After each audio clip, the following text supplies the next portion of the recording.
Number one, put God first. በታዋቂው አሜሪካናዊ ተዋናይ ዴንዚል ዋሽንግተን የተደረገ ድንቅ የመመረቂያ ንግግር። እስከ መጨረሻው አብራችሁን ከቆያችሁ አትርፋችሁ ትወጣላችሁ።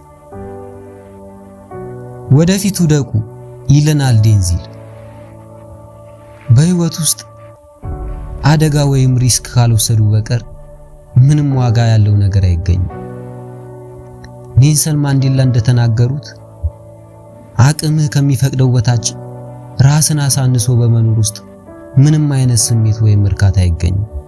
በትምህርት ቤት ኮሌጅ ስትገቡ ወይም የህይወት አቅጣጫችሁን ስትይዙ ሰዎች የሆነ ነገር ቢበላሽ የምትይዘው መጠባበቂያ ይኑር ሲሏችሁ ሰምታችሁ ይሆናል። እኔ ግን ይህ መጠባበቂያ የመያዝ ወይም ወደ ኋላ የመውደቅ ሐሳብ ፈጽሞ አይገባኝም። መውደቄ ካልቀረ ወደ ኋላ መውደቅ አልፈልግም። ወደፊት ነው መውደቅ የምፈልገው። ቢያንስ ወደፊት ስወድቅ ምን ሊመታኝ እንደሆነ አየዋለሁና። ያለ ወጥነት የጀመራችሁትን መጨረሻ አትችሉ። ስለዚህ የምትወዱትንና ስሜት ያላችሁን ነገር አድርጉ። እድሎችን ሞክሩ።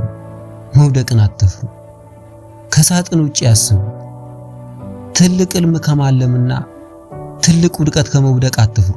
ነገር ግን አስታውሱ፣ ግብ የሌላቸው ህልሞች ዝም ብለው ህልም ብቻ ሆነው ይቀራሉ። ተስፋ መቁረጥንም ያስከትላሉ። ሬጂ ጃክሰን የቤዝቦል ተጫዋች በታሪክ ብዙ ጊዜ የመታውን ኳስ ሳይሳካለት የቀረ ሰው ነው። ነገር ግን ሰዎች የሚያስታውሱት የሳተው ሳይሆን አርቆ የመታቸው ድንቅ ኳሶች ነው። ቶማስ ኤዲሰን አምፖልን ከመስራቱ በፊት 1000 ጊዜ እንደከሸፈበት ታውቃላችሁ? እኔ ግን አላውቅም ነበር። ምክንያቱም 1001ኛው ሙከራውን አምፖልን ፈጠረልን። እያንዳንዱ የከሸፈ ሙከራ ወደ ስኬት አንድ እርምጃ ያቀርበናል። ስለዚህ ሪስክ ውሰዱ። በህይወታችሁ የሆነ ወቅት ላይ መውደቃችሁ ወይም መሸነፋችሁን አይቀርም። የሆነ ነገር ላይ መክሸፋችሁ ወይም ራሳችሁን ማሳፈራችሁ አይቀርም። ይህንን ተቀበሉት። እኔ በትወና ህይወቴ መጀመሪያ ላይ ብዙ ጊዜ ወድቄያለሁ። ብሮድዌይ ላይ ለመተወን ሞክሬ በድምጽ ችሎታ ምክንያት ተቀባይነት አጣው። ግን አልተውኩትም። ወደ ኋላ አልወደቅኩም። ለቀጣዩ ሙከራ ራሴን አዘጋጀ። ጸለይኩ፣ ደጋግሜ ጸለይኩ። ግን መውደቄን ቀጠልኩ። ቢሆንም ጸጉር ቤት ደጃፍ በር ብዙ ጊዜ ከቆምክ መቆረጥ አይቀርም እንደሚባለው በመጨረሻ እድሉን አገኘ። የሚገርመው ከ30 ዓመት በፊት ውድቅ በተደረኩበት ቲያትር ቤት ውስጥ ተመልሼ ሰራው። አያችሁ፣ መውደቅን ካልደፈራችሁ ገና እየሞከራችሁ አይደለም ማለት ነው። ያላችሁን ነገር ለማግኘት ሰርታችሁ የማታውቁት ነገር መስራት አለባችሁ። ይህ በዓይነ ሕሊናችሁ ሳሉት።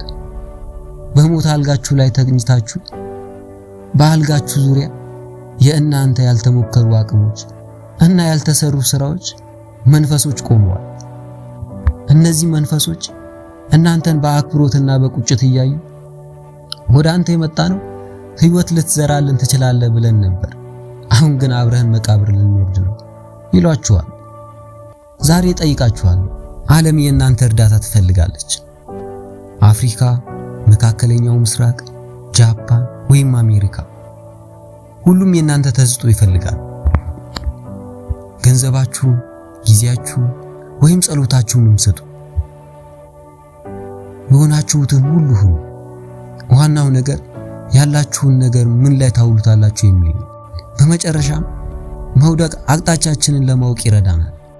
እኔ ኮሌጅ እያለሁ ውጤቴ ወርዶ ትምህርት እንዳቋረጥ ተመከርኩ። በዚያ ጊዜ በእናቴ የውበት ሳሎን ውስጥ ሳለሁ አንዲት ሴት በመስታወት እያየችኝ አንድ ትንቢት ነገረች። አንተ ዓለምን ትዞራለህ፣ በሚሊዮን ለሚቆጠሩ ሰዎች ትናገራለህ አለች። እነሆ ዛሬ ያንን ትንቢት እየኖርኩ ነው። አደጋ ወይም ሪስክ መውሰድ ማለት ስራ መፈለግ ብቻ አይደለም፣ የምታውቁትንና የማታውቁትን መለየት፣ ለሰዎችና ለሐሳቦች ክፍት መሆን ማለት ነው። ተስፋ አትቁረጡ። ወደ ኋላ እንዳትቀሩ ያላችሁን ሁሉ ስጡ። በህይወት ጉዞ ስትወድቁ ወደፊት ውደቁ ይለናል ተዋናይ ዴንዚል ዋሽንግተን። ወደፊት መውደቅ የሚለው ጽንሰ ሐሳብ ብዙዎቻችን ውድቀትን እንደ መጨረሻ እናያለን። ዴንዚል ግን ውድቀትን እንደ ሂደት ነው ያየው። ወደ ኋላ መውደቅ ማለት ካለመሳካት ፍራቻ የተነሳ ለደህንነት ሲባል ወደ ተለመደውና ወደ ታችኛው ህይወት መሸሽ ማለት ነው። ወደፊት መውደቅ ግን እየሞከሩ እየታገሉ መውደቅ ነው። ወደፊት ስትወድቅ ወደ አሰብክበት ቦታ አንድ እርምጃ ቀርበ ነው የምትወድቀው። ከመውደቅም ትማራለህ። የጸጸት ዋጋ በጣም ያስፈራኝና ልብ የሚነካው ክፍል የሞት አልጋ ላይ የሚቆሙት መንፈሶች ምሳሌ ነው። አለመሞከር የሚያመጣው ጸጸት ከመሞከርና ከመውደቅ ህመም ይልቅ እጅግ ይከብዳል። ውስጣችን ላይ ያለው አቅም ጥቅም ላይ ካልዋለ ተቀብሮ እንደሚቀር ማሰብ ያስደነግጣል። ይህ ማለት እያንዳንዱ ሰው በውስጡ የተቀበረ ለዓለም የሚጠቅም ስጦታ አለው ማለት ነው። ያንን ሳያወጣ መሞት ግን ለራስም ለዓለም ኪሳራ ነው። መጠባበቂያ ወይስ ሙሉ ቁርጠኝነት? ዴንዚል መጠባበቂያ ይኑር የሚለው ምክር ይቃወማል። ይህ አደገኛ ምክር ሊመስል ይችላል። ነገር ግን መልእክቱ ሁለተኛ አማራጭ ካለ ለመጀመሪያው ህልም የምትሰጠው ትኩረት ይቀንሳል የሚል ነው።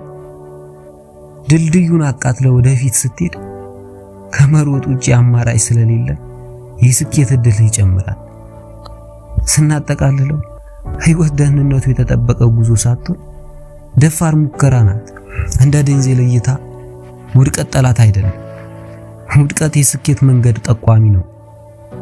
ዋናው ነገር መውደቅ አለመውደቅ ሳይሆን ስንወድቅ የምናርፈው የት ነው የሚለው ነው። ወደፊት ወይስ ወደ ኋላ መውደቅ?